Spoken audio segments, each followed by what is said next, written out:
kendini mutlu edici hissettiği.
Bonjour.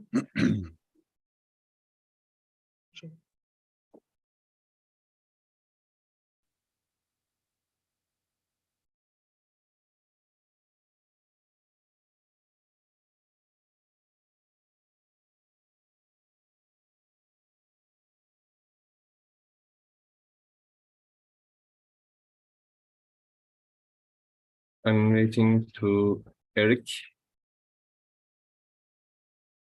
When he comes, we can start, I think.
John, Jaihyun says we should start, even though Eric isn't actually here, and it's already 4 minutes past, so we'll lose time if we wait much longer. Okay. Good morning, good afternoon, and good evening, everyone. I'm Can Emre Memiş, and I'm the moderator of today's webinar. Today we have many participants from different parts of the world.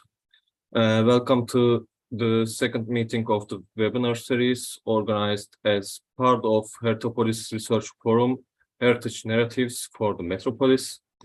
The subject of the first webinar organized on April 24 was Metropolis as Heritage or Heritage in the Metropolis, Alternative Perspective on the Case of Istanbul. Thanks again to those who contribute to the previous webinar. Today's topic is preparation, systematization, methodology, and results of the global survey with the example of Paris. Today's distinguished speakers will be David Simon from Royal Holloway University of London, Klaus Peter Ektar from ICOMOS and Europa Nostra, and Eric Heibrechts from l'Institut the Paris Region Institute. After the speakers, there will be discussion and Q&A part. You can ask your question, and after all the speakers have finished their presentations. First, we will start with David Simon and Klaus-Peter Ektar. They will describe the preparation, systematization, methodology, and results of the global survey.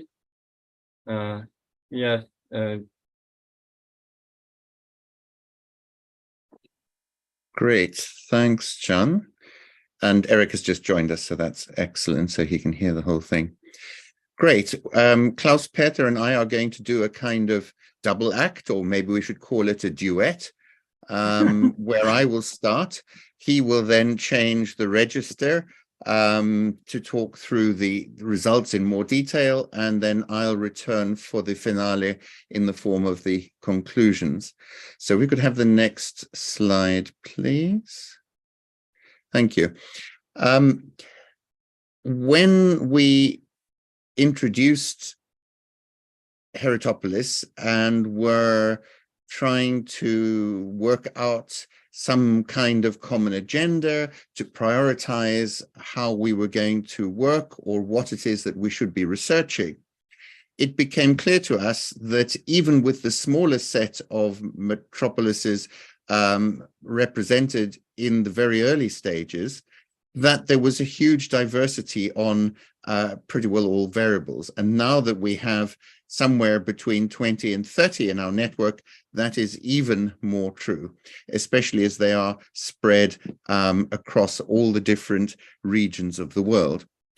Having come myself from a background of work much of my career, but especially during the 5.5 years or so that I was director of an international research center called Mr. Urban Futures, based around different methodologies for transdisciplinary working that bring academics together with local authority staff, research agency, private sector, and civil society or NGOs, using those methods to undertake comparative urban research as reported in various journal articles and indeed this book published in 2020, it kind of fell to me to lead this exercise. And one of the critical issues with comparative urban research is to make clear, may sound obvious, but it isn't when you start to do it, what it is that you're seeking to compare. One can focus on the sort of superficial features, the visible evidence of the built environment, or indeed the natural environment, or both, but that doesn't necessarily tell you very much at all and can actually be very misleading in terms of the underlying processes or the historical evolution that get us to the current human and biophysical landscape.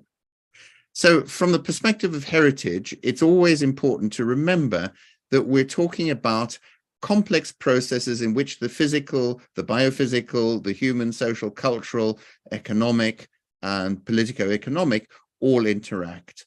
And therefore, in order to interpret, to understand the heritage as we have it today and how we need to act in relation to our heritage going forward, particularly in large and complex urban areas such as a metropolis, it is really important to understand that process of evolution, the historical context, as well as the present day base. And that is critical for, first and foremost, to enable us to distinguish the broader issues that might be relevant to some or many of those metropolises around the world in our network, as opposed to the purely specific, the local contingencies that are interesting, but don't, as it were, have wider conceptual theoretical relevance in terms of going forward.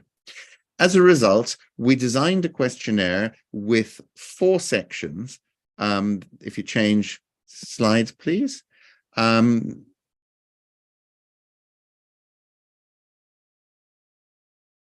There we are. The different sections reflected the current situation, the extent to which each metropolis uses the Sustainable Development Goals, the SDGs, the New Urban Agenda, or the Historic Urban Landscape recommendation as the basis for their reporting on heritage. We then looked at emerging trends, asked questions about understandings of future heritage and future metropolis. And then finally, we tried to analyze all of these within and across the sections and pull out some coherent conclusions. When we did the initial analysis ahead of the World Urban Forum in Katowice last June, we got responses from 9 cities, but a few more took longer to do the work, and a few additional recent members of Heritopolis decided to undertake the survey and subsequently reported. So we recently completed a revision, which includes the 15 cities from all around the world that you see listed there. I'm not going to read them out. You can do that rather faster. And now I'm going to hand over to Klaus-Peter Echter to talk us through those results under those broad sections. Next slide, please.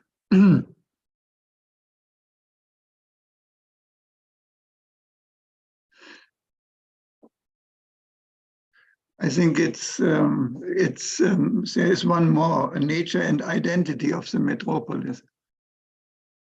That was already up, so go back, please. There we are. Yeah, perfect. To my background, I am a scientific heritage professional, and my most important job was the president of the Historic Cities Committee of e-commerce. I'm starting with the first topic, the current situation. The initial part of the survey under the topic current situation describes the role played by heritage in the metropolis and the existing policy framework that addresses heritage identification, conservation, management, and promotion at the scale of the metropolis. I think even as David told us, there is no definite and firm layer of consciousness of the object of a metropolis. What makes up the nature and identity of the metropolis, and what constitutes its cultural values? The metropolises differ considerably in levels of awareness and agenda. One of the main characteristics is their complexity and their speed of transformation. The metropolitan urban fabric can be described as a set of dynamic patchworks at varying measurement intensity, held together by eminent points and the junction of the green-gray infrastructure.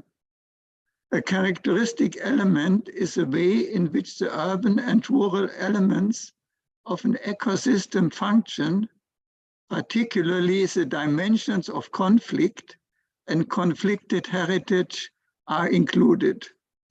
More conflicted heritage than in normal cities. Heritage in the metropolis differs from heritage in cities and small towns.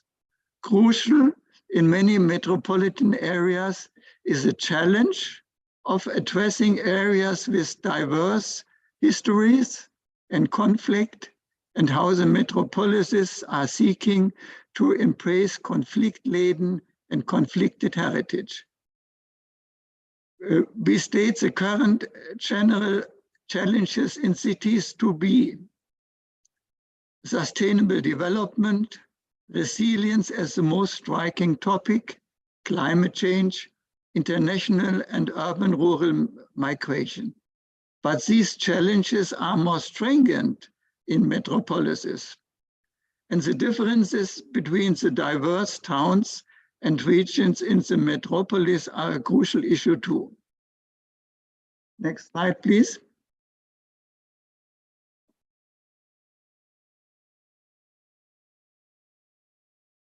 Expansion and evolution of the definition of heritage. I will tell you about a case, Beijing, China. And you will see the different aspects of definitions of heritage. On the national level, China commenced heritage preservation in 1982 with the Cultural Relics Protection Law. The conservation process in Beijing can be divided into 4 stages. In 1980s, the old city was protected. In 1990 and the beginning of the 21st century, the focus shifted to the integrated system for conserving the historic city.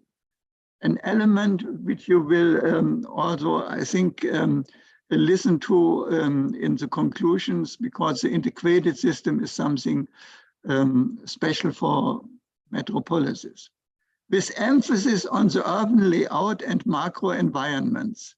From 2017 to the present, a conservation framework has been constructed comprising 4 zones: the old city, the surrounding central urban area, Beijing municipality, and last, and the entire Beijing-Tianjin-Hebei region, so even 2 regions.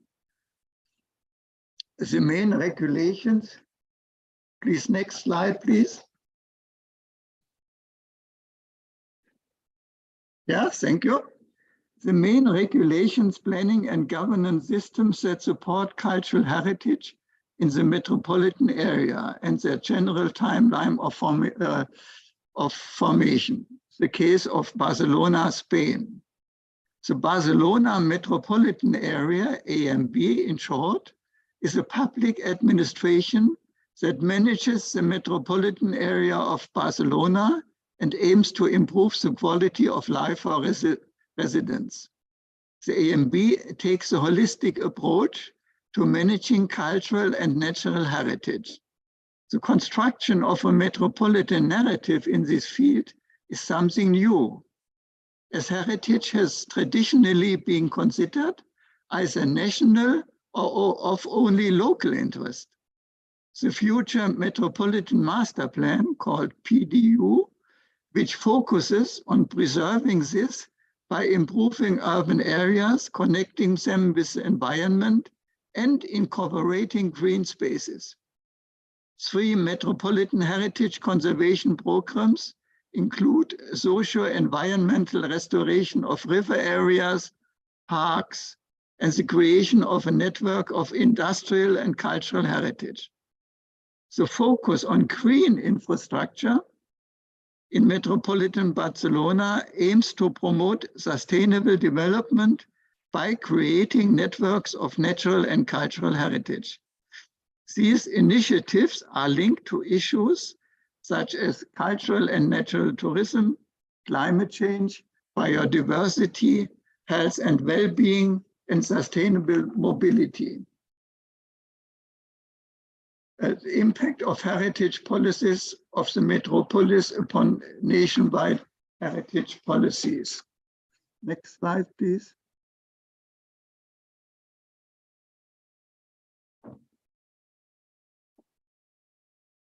Thank you.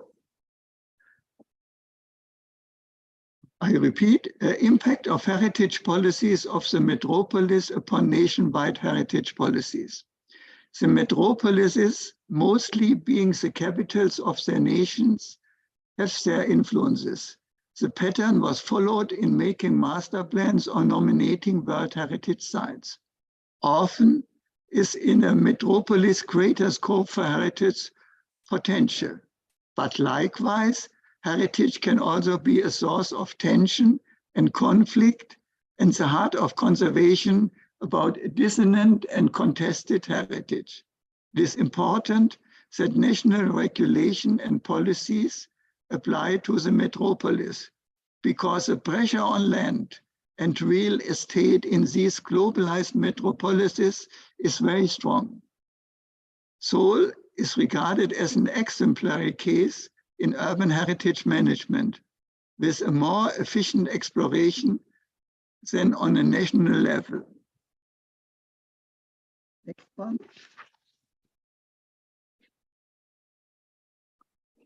Thank you. The role played by culture and cultural heritage in metropolitan reports, which exist only in a minority of metropolises, covered by this survey tends to reflect the priority attached to cultural heritage and the instruments enacted in that light. For instance, in Buenos Aires, cultural policies have become considerably more prominent in recent decades, but within the city than at the metropolitan level. In Barcelona, the draft metropolitan report refers to natural and cultural heritage initiatives, but without specific sections in the text. That would be really important.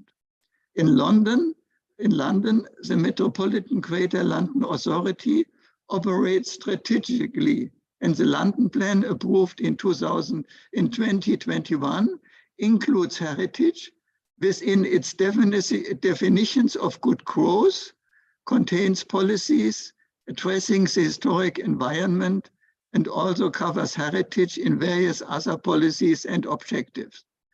The current focus of heritage management remains on the tangible, since heritage is managed predominantly through the planning system. Intangible heritage is unsatisfactorily represented. Next slide, please.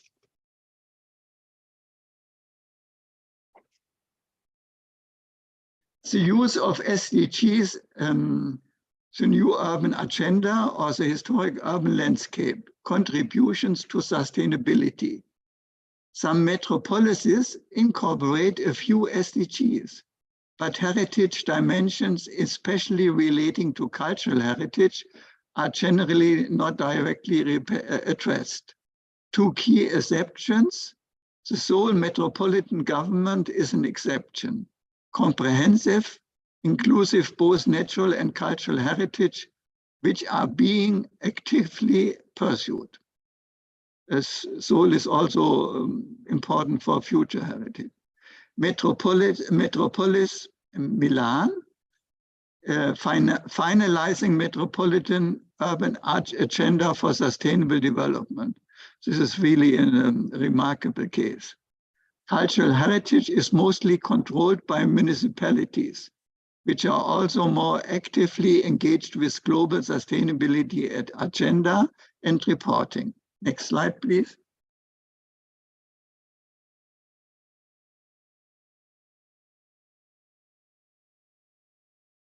Now we are coming to the emerging trends. This section of the survey seeks to understand the evolution of thinking about conserving the various dimensions of heritage from the past, as well as the making of new heritage in future, as each metropolis is being transformed. In old industrial and increasingly post-industrial cities like London, Milan, Moscow, and Paris, the emphasis, as you see on the slide, the emphasis on both is on both enhancing conservation of existing heritage sites and intangible assets, and on creating new heritage to ensure that key examples of particular architectural styles and building types, residential, industrial, commercial, and recreational, associated with particular periods or regimes, such as the Soviet era in Moscow. That is an example for the, let's say, the contested site. Modern and postmodern architecture in Krakow and in underrepresented areas now incorporated within the metropolis.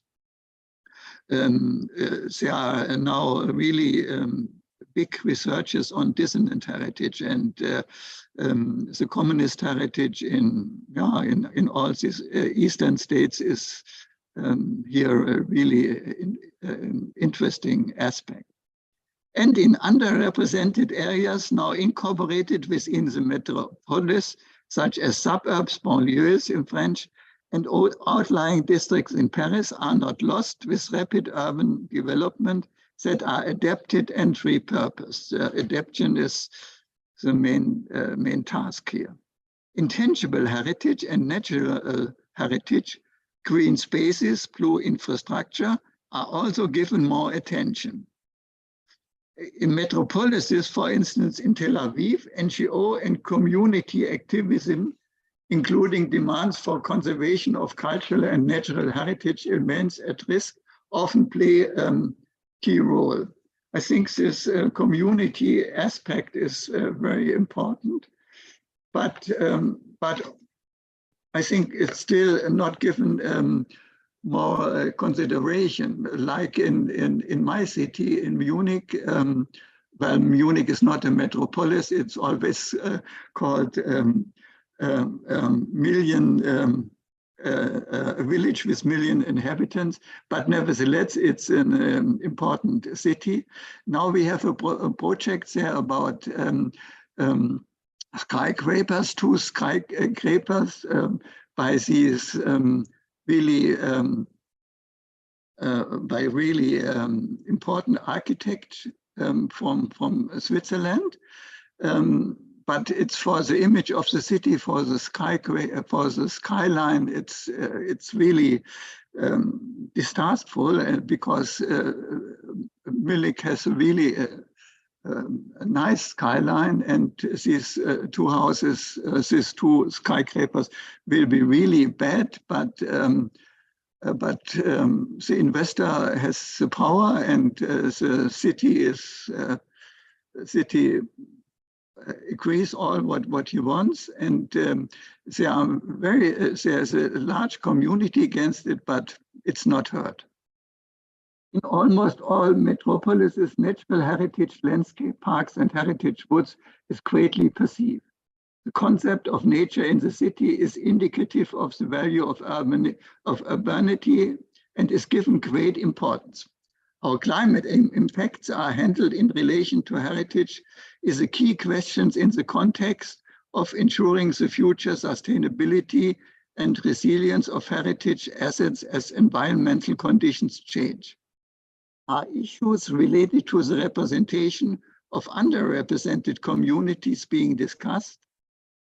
In many cities, including Moscow and Rio, these issues receive little attention, not least because there is little, if any, direct consultation or participatory engagement between planning bodies and local communities. In Paris, such issues emerge through the issues of peripheral heritage relating to the working or dominated classes. Aspects like social housing, garden cities, industrial heritage, or to a lesser extent, market gardening. For instance, no valorization exists for precarious housing and marginalized ethno-cultural groups for whom very little is taken into account. I think this aspect is really important also for the next discussion in the Urban Heritage General Assembly now in Nairobi. The final question on how use of information technology is changing the perception and management of heritage, elicited varied responses. At one hand of the spectrum, in London, IT has enabled use of open source data and community reporting of valued heritage, alongside concern by some officials that they might be marginalized if they don't maintain control of these processes. In Paris, it is still fragmentary, but evolving. In New York, IT mapping has revealed spatial inequalities in heritage preservation. I quote, "The correlation of historic districts with wealthy and whiter neighborhoods, for instance, are easy to see." Now, my last slide, future heritage and future metropolis. How will demography and physical changes affect the perception and the role of heritage in the metropolis? Not an easy task. Most metropolises will grow in the next 20 years, often by 50%, due to population increase and to in migration. There's a growing need for new housing and infrastructure. Facilities and open spaces will become increasingly inadequate. There's a danger for this. As a metropolis grows, built heritage suffers more pressure from the real estate market and could be replaced. On the other hand, the need to preserve heritage becomes more evident in the eyes of citizens and interested groups. In all metropolises, heritage must play a greater role to play in the construction of the local identity of the metropolis and its different parts. Ideal is the role of heritage in Milan, where landscape at the metropolitan scale is regarded, I quote, as a palimpsest of tangible permanences interlaced by intangible meanings, irrigation canals, water regulation artifacts, terraces, embankments, alignment trees, forests, as well as roads and agricultural buildings, as some of the tangible traces and agricultural techniques as signs of intangible living heritage. Particularly because of high build densities and old buildings, extreme events and disasters like earthquakes, fire outbreaks and flooding turn hazards into high risks in some metropolises. Risks are addressed by means of two complementary coping strategies: building more efficient daily monitoring and regular evaluation system. Heritage helps to achieve the well-being of the planet through an integrated culture-nature approach and landscape-based solutions, and fosters social cohesion and dialogue to accomplish peace. And my last aspect, heritage policies are commonly not well associated with long-term spatial and economic planning. With its study on metropolitan heritage and sustainable development strategy, Shanghai can be exemplum here. And now again to David. Thank you, Klaus-Peter. As you will have gathered from what has just been summarized, there is huge diversity. There are also numerous issues about which we have drawn conclusions in the written report, but for purposes of this discussion, we've distilled them down to 6 main ones. The first one picks up the point I made, the very first point, in fact, in the introduction, which is that there is simply a huge range of diversity, and each place has many distinctive features, but what we have sought to do is to distill out where and to what extent we're actually able to generalize. So the first one really is that the older metropolitan areas, particularly those in high-income countries, tend to have greater and more numerous heritage responsibilities than those in newer countries, probably because the growth in the latter category is very recent. There has been a process of trying to play catch up with reality on the ground in all sorts of ways, including infrastructure, housing, as Klaus-Peter just mentioned, other basic services. And heritage tends to be something of a Cinderella, which has yet to move up the priority ranking in many of those cases. But again, there are exceptions.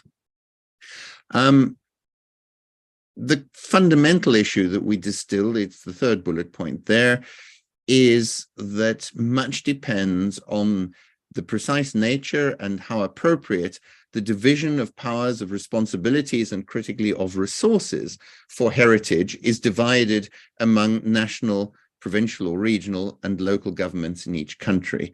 And this can range from very inappropriate to reasonably appropriate. But I'm not aware of anywhere that complains that it has too many resources in relation to its responsibilities. The norm, of course, is the other way around, that resources are scarce, and in times of recession, of the COVID pandemic, which has forced emergency reallocations of many budgets from all sorts of budget heads to dealing with the short-term crisis, this issue, particularly for heritage, is critical. So additional resources is important, and in most cases, the responsibilities are to a greater or lesser extent unfunded or underfunded. With the metropolis, and for the reasons that you've heard, there are often also significant disparities within it. And as a generalization, and somewhere like Buenos Aires illustrates this particularly clearly, the so-called rump city, the core city, the oldest part of the metropolitan area, tends to have more resources, more skilled capacity, and crucially, better funding, and have a more sophisticated approach to addressing heritage than some of the peripheral outer municipalities. And again, that is entirely logical in most cases. They've had these functions for longer, the built-up area, the heritage is older, and these functions have a deeper embeddedness. Whereas in many of the more peripheral regions, which are still to different extents undergoing themselves a process of urbanization from predominantly rural to increasingly diverse and more urban functions, there isn't that sort of tradition, there isn't that sort of set of priorities. And yet, that may well be where specific heritage resources are particularly under threat, precisely for those reasons. So this is something that needs to be addressed, and crucially, where there are these longer-term, longer-standing heritage policies, which, by the way, tend to prioritize cultural rather than natural heritage on the whole.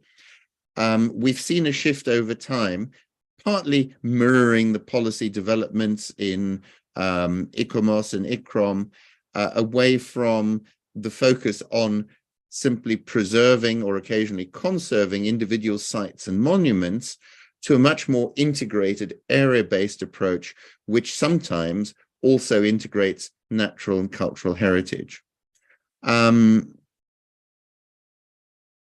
Two other examples, I suppose. Shanghai, which was one of the ones that Klaus Peter highlighted, is now probably one of the best examples of integrating cultural and natural heritage, but also many of the metropolises, particularly those in rapidly growing cities in the global south, if you like, in middle income or some low income countries, the challenge is greater because of the complexity, the number of different cultures, ethnic groups, and so on, many of whom may be marginalized for historical reasons, and there is effort underway in different places. We're going to hear one important one in a moment from Eric Heubrecht about Paris, but there is an important intervention and initiative underway in London now to try to identify and ensure that in future versions of the London Plan, which is the basic document for metropolitan planning within the Greater London area, that the cultures, be they tangible, intangible, natural, cultural, of marginalized communities are indeed identified and can be incorporated. So that's future forward-looking.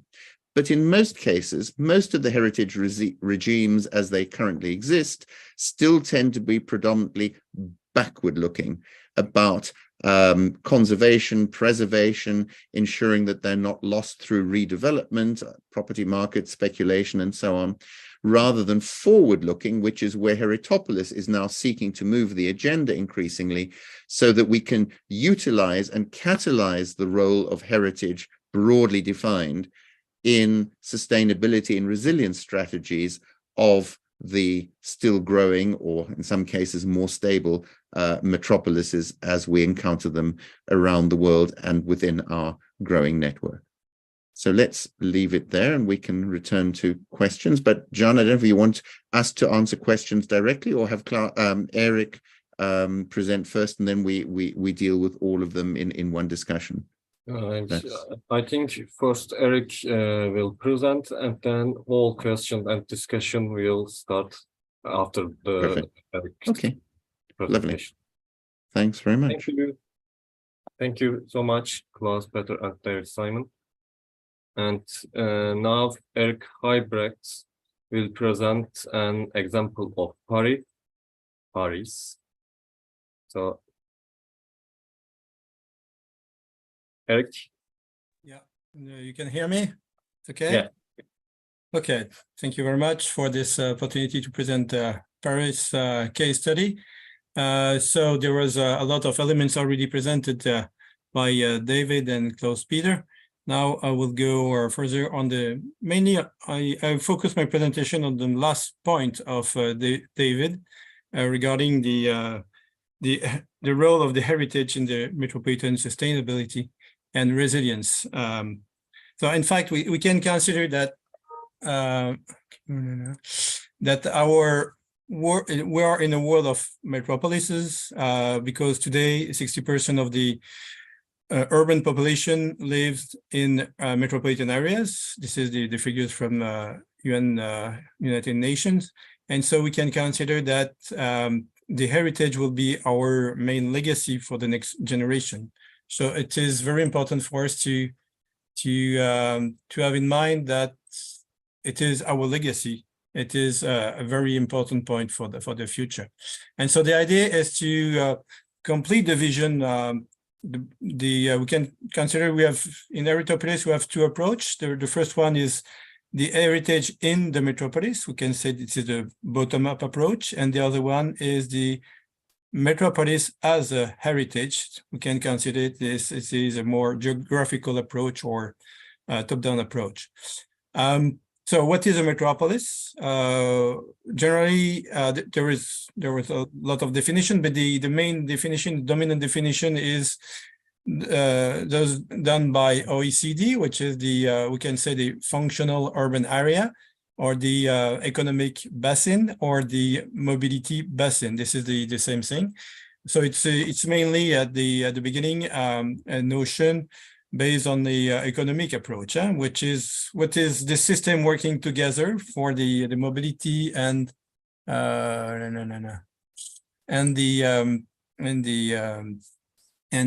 economy.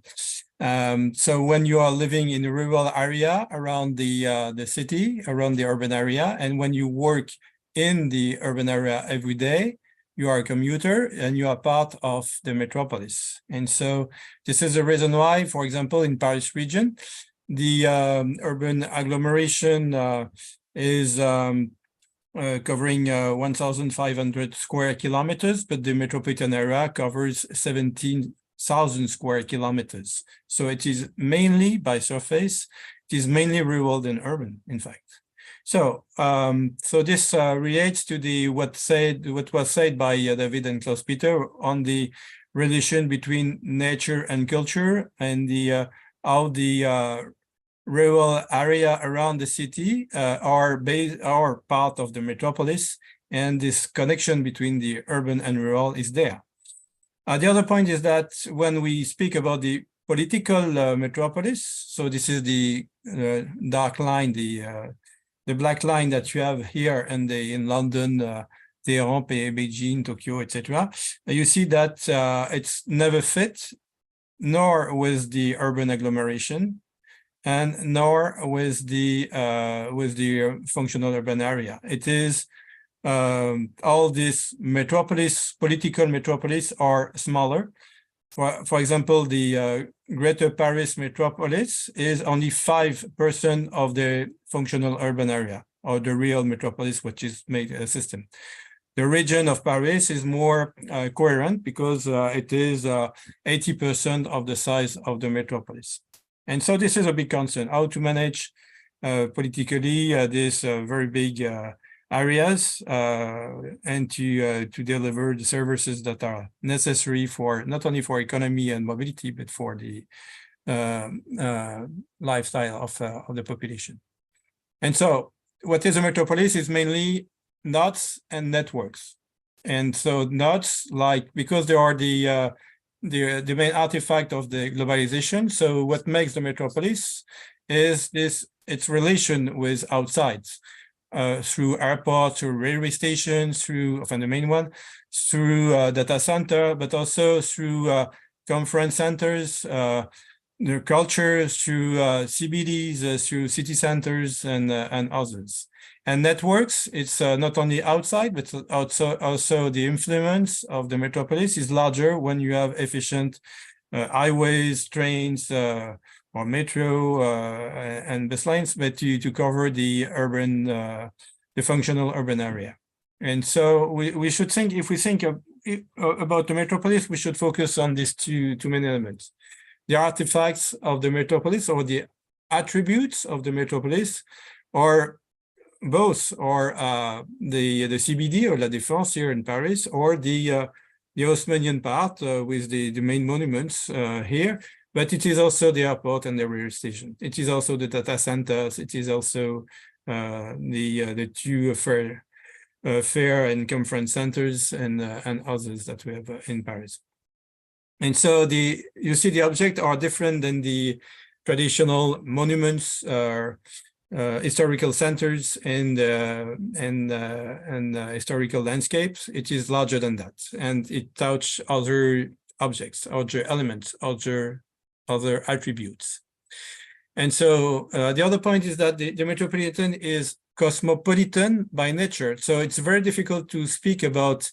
I will speak at the end about the identity of the metropolis. It is something very strange when you speak about the metropolis, because it's a mix of a lot of identity. It's because it is cosmopolitan, it is multicultural. And so to try to find what is the identity of the metropolis, it is a contradiction, a fundamental contradiction, or perhaps an oxymoron of the ADN of the metropolis. So in fact, it creates a specific culture which is based on different identity that mix together and create something different. So as we said before, yes, the metropolis relies nature and culture along the rivers, through natural grids inside the city. It connects with the agricultural and forests around the city. So this is Paris, for example. And so, and in our policy, regional policy, we try to connect better this rural and natural and agricultural area within the core part of the agglomeration. So this is a key point. The other thing is so you know, this is also Paris, but the representation is with the main axis. It is the structure of the physical structure, with roads, with the urban fabric of Paris region, and this kind of we can say this is the basement of the baseline of the metropolis, the structure on which the city and all the monuments are located. And this has an impact on different things, like, for example, the metropolitan belvederes. It is that offer co-visibility on different part of the metropolis. This is a very important element. If we want to define what is a metropolis in the landscape, we should work on this co-visibility from part to part. So we define the different place where we can see the different part of the metropolis from the hills, and you know, the landscape in Paris region is not so there is not too much contrast. So this belvedere are very sensitive, and so we identify all the place where we should preserve these areas to ensure that this co-visibility is maintained, and to participate to the building of the metropolis ownership. We can, so as it was said before by David and Klaus-Peter, the natural and cultural heritage also tools for the metropolitan development. Here you have all the 500 meters around the monuments. This is all the small rounds in brown. And you have the Versailles, Paris, Provins, Fontainebleau, which is the and the World Heritage Sites are well protected. And you have in yellow, you have in orange, you have the natural areas that are protected, like with regional parks or by or forest, the main forest of the in the area. So all of these elements participate to the metropolitan development, giving high quality, high attention to preserve this area and to manage it correctly with strong regulation around the monuments or inside the historical centers or in the regional parks. Regional parks are the way to where we base the economic development on the architectural, historical, urban heritage and natural landscape heritage. And so this is a mix of the different heritage as a tool for development.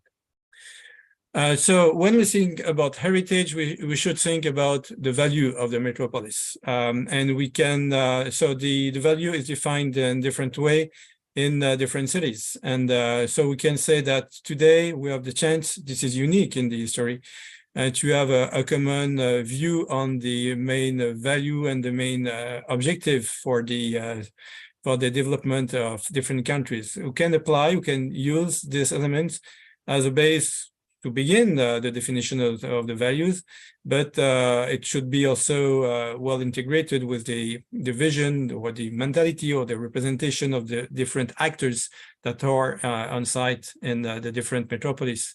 And so the values will be different in New York or Seoul, Beijing, or Paris. So the other question is how our policies, the metropolitan policies, add values to the metropolis. And we can say if these policies add value to the metropolis, they add, they participate to create a heritage, because heritage is based on the value. And so, for example, when we work on the large structure of public space in different cities, like in Seoul, Montreal, New York, San Francisco, or Paris here. And when we change these motorways, which is monofunctional and polluting, and create a lot of noise by pedestrian street, like here along both sides of the Seine River, we change the value, in fact, by this action. Or like in Seoul with the Cheong-Gyecheon expressways were changed in they recovered the river, they put out the motorway, and now it's a public space. We change completely the value of the of this area, and so this upgrades the value of the metropolis. So when we work on so here it's the Greater Paris Metro with 200 kilometers of new metro lines to connect the suburbs together around Paris and to connect the airports and the Silicon Valley of Europe, which is a Saclay Plateau. This connection is truly important, and but it creates 68 new railway stations or main metro station, and most of these stations are an opportunity to change the city, like a chirurgy in the city. And in that place, we are producing about 32 million square meters of new buildings. But this changed the shape of cities. In Romainville, for example, they destroy a lot of pavilions, a lot of individual houses, and to create something more dense with buildings of 6 to 10 stories. And so this changed the landscape, this changed the type of heritage. So today we say that we need densification to reduce and to protect better the agricultural areas by less urban extension, so we should densify. So this is our way of thinking in Paris today. But in the same time, we destroy some part of our history, of the way we produce city to make something different. And the question is it better than before? This adds value or not? And this should be defined better. So we're working on the legacy of the Olympic Games in Paris. So now, before the Olympic Games, we're thinking about that. What will be the legacy, or what will be, in fact, the legacy, and then perhaps the heritage. So we try to avoid to destroy everything by this heritage, and to reinvent the city. So this project are in near the Basilique Saint-Denis, near the this very important industrial and social housing heritage. We are producing the Olympic Village, and this change will show a new step in the way to manage city.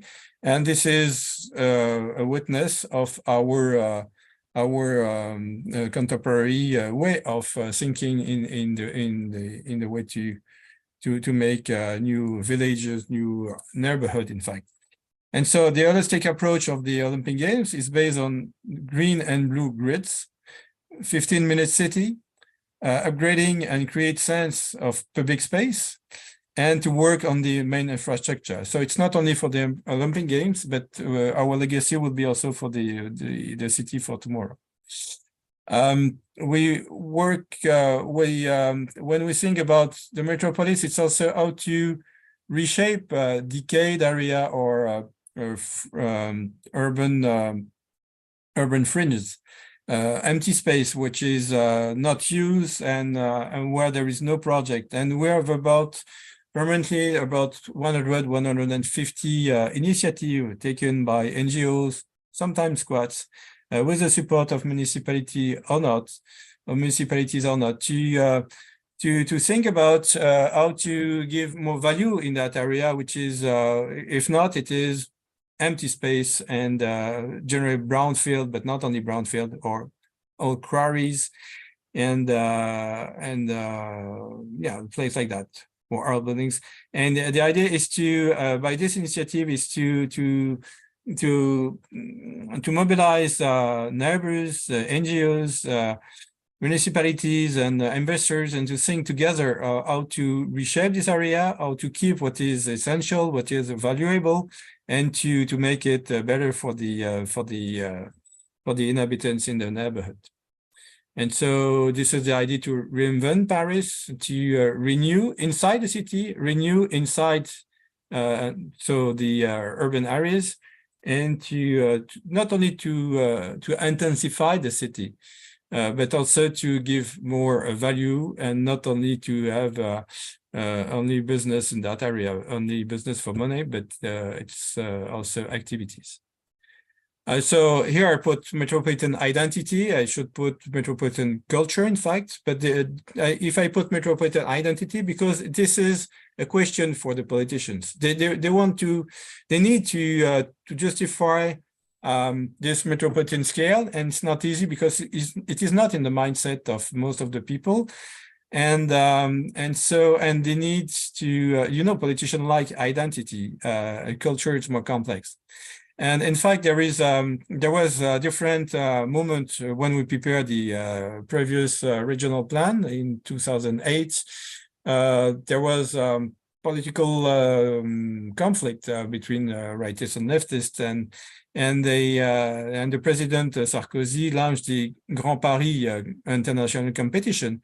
And this was very interesting to see how to connect with the bottom-up approach of the regional plan, and with this this competition that gave a lot of images. It is more accessible for the public, and that creates the sense of ownership better than these very intellectual maps and technical documents like the master plan of the region. And so this these two initiatives, the regional master plan and the Greater Paris, participate to create this awareness of for the population, with a big exhibition with a lot of people coming, and create a common vision for the metropolis. The last point I want to share with you is the importance of a permanent body to support the public debate, not only the politician debate, the public debate with the NGO, with the population, etc., to provide that to keep the memory of the metropolis. I think that our experience in Paris is that we were created the Institut Paris Région, IEURIF at this time, IEURP at the beginning. The Institute of, it was created by the state government at the beginning in 1960. And from 1960 till today, there was a lot of political change, governance change, decentralization happened, and the region was created. And so all the political structure regarding the metropolis changed, in fact. But what was permanent, it is the Metropolitan Planning Agency. And because we are the permanent observatory of the dynamics of the metropolis, we're a think tank, a metropolitan lab, a resource center open to the public. Everything is there. And we are able to support and to say, yes, this is the trend.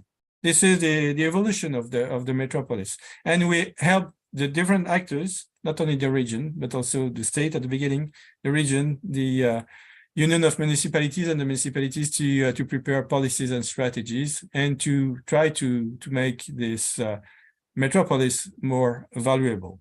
Thank you very much. Thank you, Eric.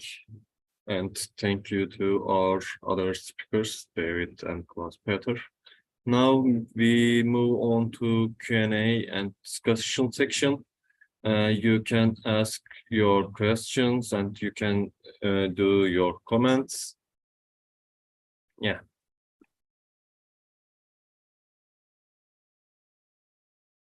Maybe we should just say that if anybody feels uncomfortable asking verbally in English and would prefer to write, please to use the chat and we'll respond from there. Yeah.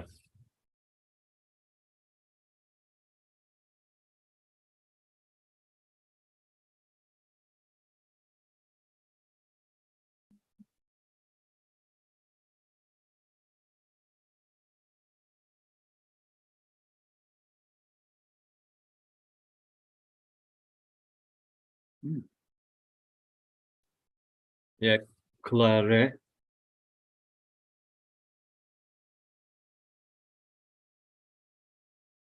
Hello, everyone. Thank you very much for those presentations. I've just come back from a research trip to Paris to visit Campus Condorcet as part of a UCL East delegation. So we had quite a lot of conversation about the aims and objectives of that multi-university campus in relation to the legacy of the Olympics and the heritage of the area in which it's located, which I think you would call Saint-Denis or Aubervilliers. So I just wanted to ask Eric if maybe you could say a little bit more specifically about the role of universities in these metropolitan heritage approaches. Just a few words. So we work a lot with Sciences Po, which is on the Olympic Games legacy, and with the University Gustave Eiffel on the Belvedere, for example. We did with the Normal Sup school, École Normale Sup, Normale Supérieure, we did a seminar on the identity of the metropolis. And so there is a lot of connection and it's regarding the legacy. And now we are beginning a project, a open project with Sorbonne University, with Maria Gravari Barbas, working on Edinburgh, Madrid, and Paris on the industrial and social housing heritage in Saint-Denis region for Paris and in Edinburgh and Madrid as their house. So the university are really involved in that process, not just before the creation of Heritopolis. When we work with EDES, it was 6 or 7 years ago on the metropolitan identity. And so this is very important to have them on board and to work with us to produce different approach, different to produce different elements that are based on this very big puzzle of the metropolitan heritage. The other thing is to, of course, the university has a huge institution that participate to the image of Paris, like other large metropolis, because all this metropolis worldwide has their own university hub, we can say, or infrastructure, which is important, and participate to their image worldwide. And so a specific analysis of the of how the metropolis contribute to the value of the metropolis, intellectually, of course, by the research, but also by their presence in the metropolis should be analyzed accurately. I think this is a key subject. Thank you, Vic. And Wendy has a question.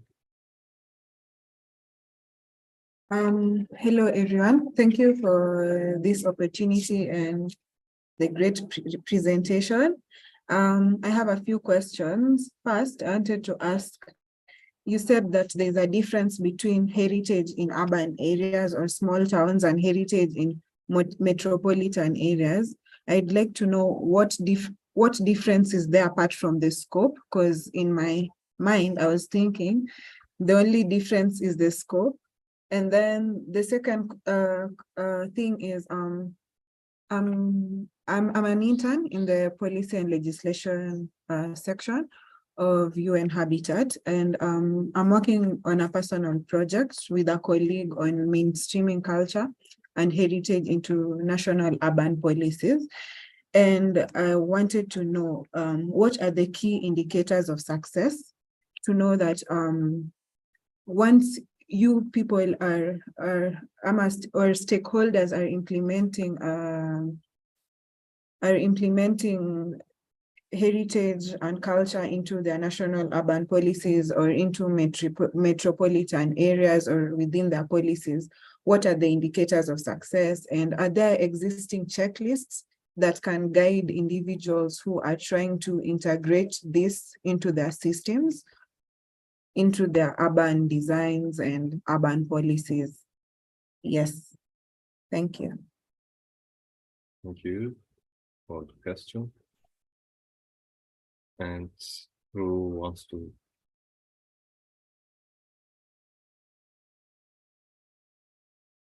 So Peter or David? So I can just say one thing, because I think Peter and and David are more elements. Just to say that the key indicator of success are linked with the definition of the value.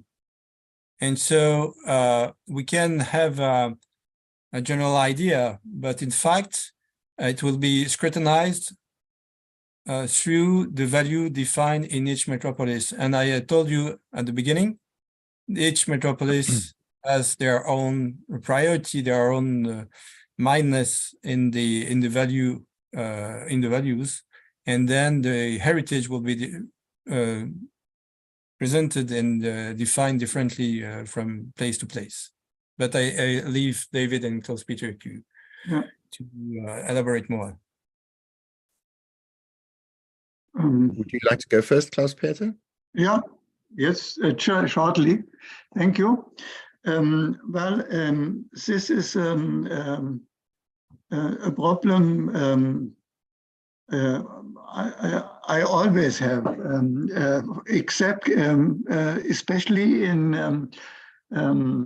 the World Urban Campaign or UN Habitat. The problems of UN settlements are very concise and different, and mostly it's about housing and slums and so on. And what is importance of cultural heritage and culture? And you see that in the sustainable development, culture is not mentioned, but at least cultural heritage is mentioned. in 11.4 in the cities. And I think it's why we spoke about the problems of heritage in Metropolis, but also what is a positive aspect. And I mentioned one, that the people know that the values of cultural heritage, you shouldn't forget them. And I think there are values like in the problems we are facing too, like climate change or sustainable development or risks. And cultural heritage is again for this, because you can learn you can learn of some of it, and that's the positive. These are the positive effects, and I think if you are stressing these aspects and strengthening, then you would be heard. Maybe I could pick up the question of scale, which was Wendy's first one. I think we've got to be really careful here, because some people might argue that in a small urban center, things are simpler than in a large or metropolitan one, precisely because of the complexity of the metropolitan structure. As Eric was explaining, in terms of nodes, networks, components. But that would be an oversimplification. I think the age of the metropolis, the speed of growth, all those issues are crucial in terms of understanding what happens to heritage and whose heritage, because usually heritage of the dominant groups, the majority groups, the powerful groups, is what gets identified and embedded in master plans and are the monuments and sites that are conserved. So the initiatives, some of which Eric talked about, the one I alluded to, for example, underway in London at the moment between the Greater London Authority and Historic England, is specifically to identify tangible, intangible, cultural, natural heritage linked to marginalized groups which have been excluded either deliberately or by default in the past. And then the age question, I could take, for example, close to where you are, Mombasa. So the historic part of the city on the island became a World Heritage Site, has all sorts of provisions in terms of the fabric of the individual buildings, the matrix, the roads, the network, the whole district that should be conserved, and rules and regulations about how it has to be conserved to comply with the UNESCO conventions. By contrast, a much more recent but very rapidly growing metropolis like Nairobi doesn't have that many of those specific issues, but that does not mean that individual sites or areas should be neglected or lack importance. And crucially, when a rapidly growing metropolis envelops smaller settlements that were previously separate and might have had their own identity, it is very easy for those to get lost.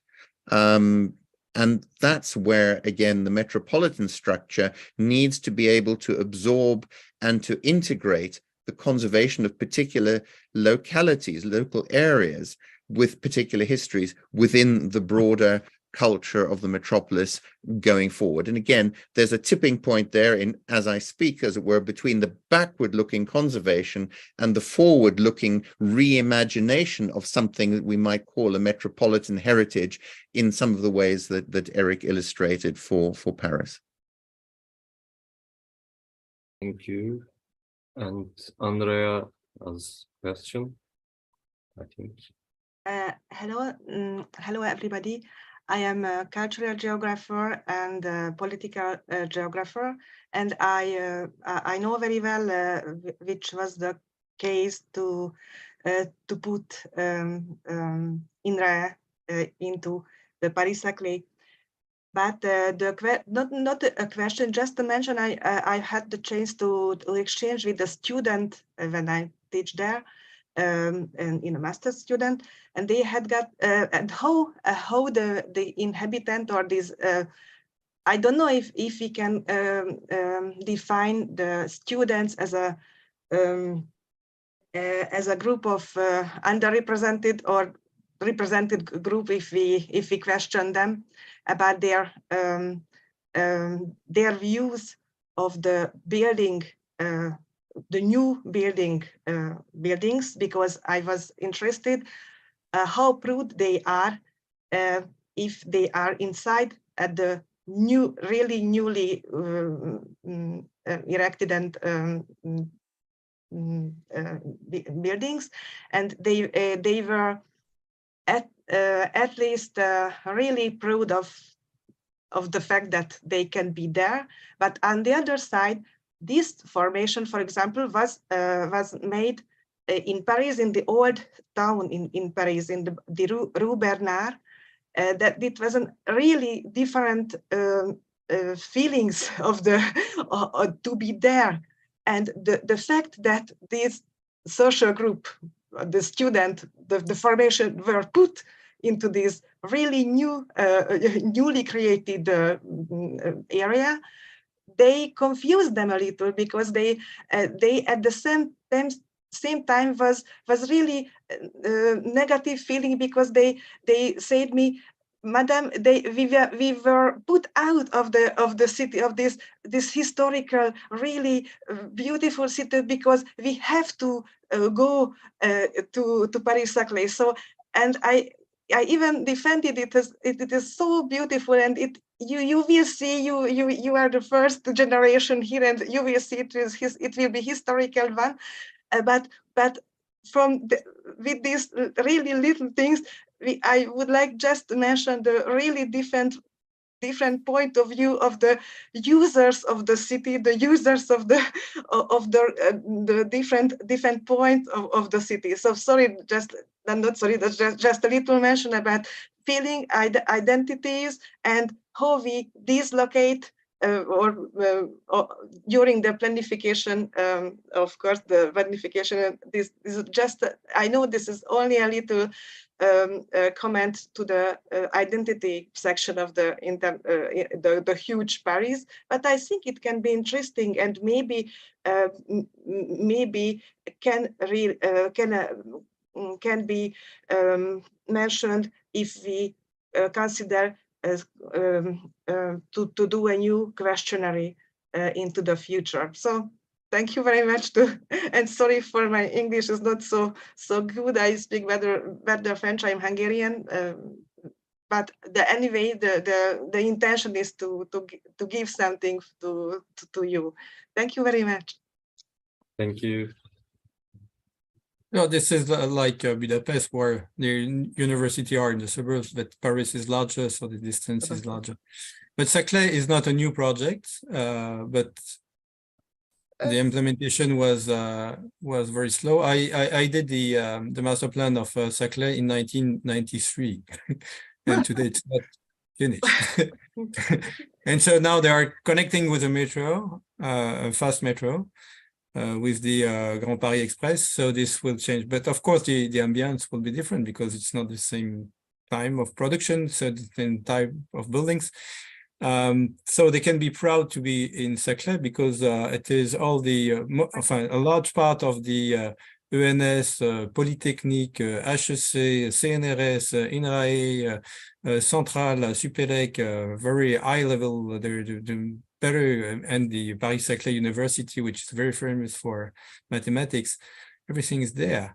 And so the idea is to create a microcosm to connect the all this research center, university, high-level engineering schools, and commercial schools together with firms to develop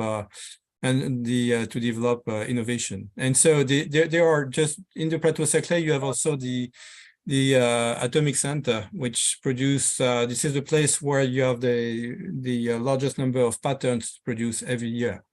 And so this is an incredible place for research and innovation. Yes.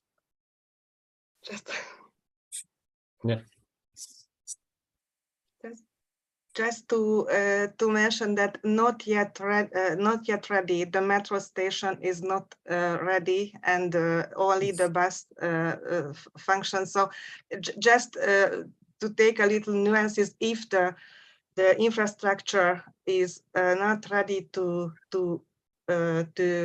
usable for the whole interested people or social group, it can be problematic. So I know very well and I appreciate very well the project, but as a users each day, it is more harmonically if we can have users not only to see working, and maybe we have in 1 year this possibility to use the subway, the new lines. Yeah. But of course, from the planning point of view, I understand, fully understand that is a very good idea to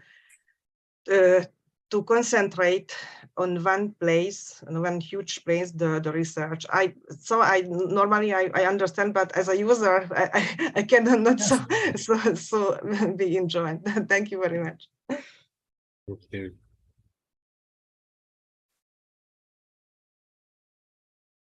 And Jean Serna, I want to answer this question. Maybe the others wants to join Heritopolis. Maybe someone heard new. You can definitely enjoy the Heritopolis. Please check our website, heritopolis.org. For background and key concepts and what is the Heritopolis.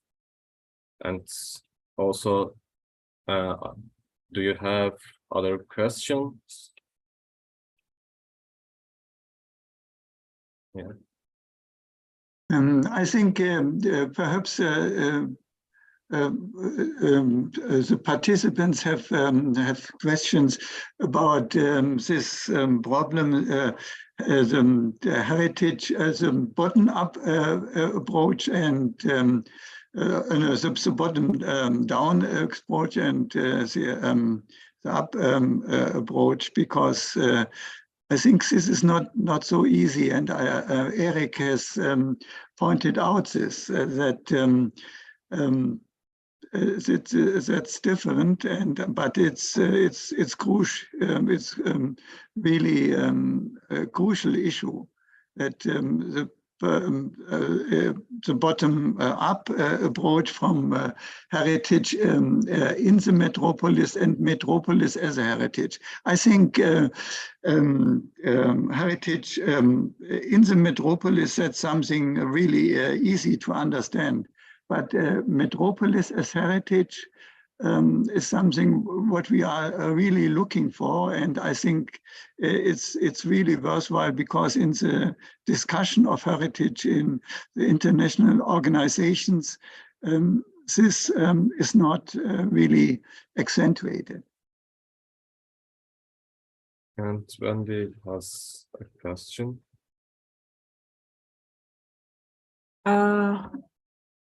I don't know if it's a question or a request, but I wanted to know, like, I'm very interested in culture and heritage, and how can I, as an intern, be able to take part in projects now that I'm not a student and I'm highly interested in taking part in Heritopolis projects. Like, I was seeing you're doing case studies of different countries and surveys, and that would be something that I would want to be a part of. And yeah, that's it. So I'm just declaring interest. Okay, you can check the websites, our websites, heritopolis.org, and maybe David can give more information about it. I've already emailed Wendy separately, so Okay. Messaged. Don't worry. Thanks. Okay. It might be worth just mentioning to everybody before we finish that the revised report is going to go onto our website very soon. We were just asked to delay because UN Habitat wanted a chance to read and comment, but we're still waiting for those comments. So as soon as they're in and dealt with, the report will go up on the website.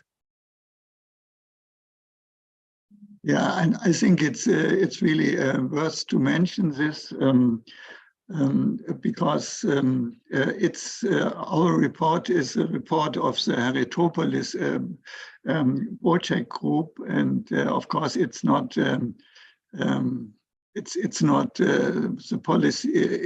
It's not a report of UN Habitat, of course, but if UN Habitat has even some points, of course we will look at it. But we didn't get it now. Yeah. Okay. As before, I talked about the bottom-up approach and top-down approach, and I think this is really, as I mentioned, it's a crucial issue. Thank you. Thank you. And I think no one has any question. So, and our time is nearly up. So many thanks to all participants. Do not forget to follow the announcements about the third webinar in Heritopolis' social media accounts. Next webinar is to be confirmed for the next month. Thank you for all. And do you want to add anything? Lars Peter, Simon? No, I just want perhaps to add that we will participate at the UN Habitat General Assembly and some of the steering group of the Heritopolis, and we will there also, of course, inform about our project, Heritopolis project, but also about our research. Yeah. Okay. And many thanks to Andrea and Daniel also. Okay. Thanks for all. Goodbye. See you next webinars. Thanks. Thank you. Bye, Thank you very everybody. much. Thanks for attending. Bye. Bye.